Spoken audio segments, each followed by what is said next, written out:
哪来的火呀？怎么回事？这可怎么办？过不去啊！谁在这里点的火？真是奇怪。来，文心，在这边。好的。我们走吧。让我们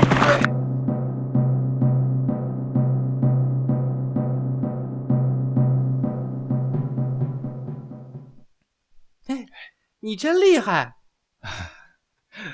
这算什么呀？走吧。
叔叔，这里有人精通巫术、验圣、降冰雹等法术吗？哦，在亚龙角屋中村子里有一名喇嘛，叫聂雍东措家，他对于猛咒等法术已经获得成就。谢谢叔叔，谢谢。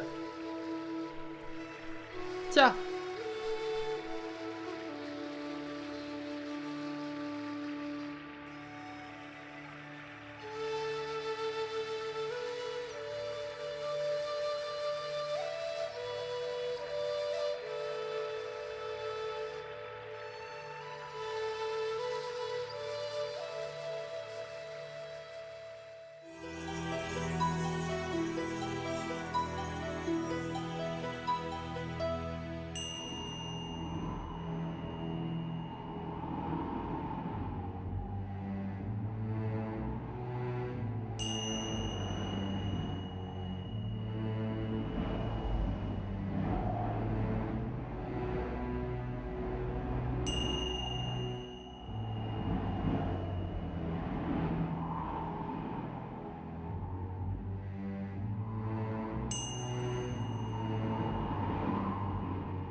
师傅，这黄金和松耳石都供养给您。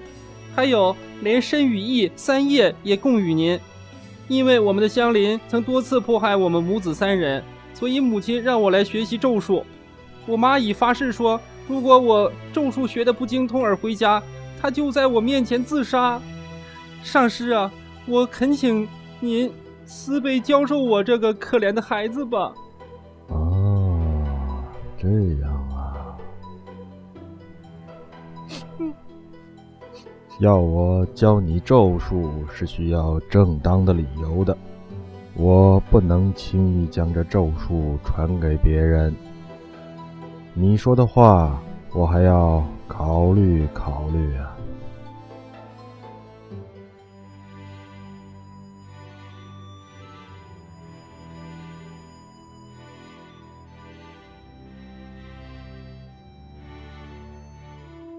文喜在大师雍登错家身边学了7年，但是他没有得到他想要的咒术，他的同伴们却到了回家乡的时候了。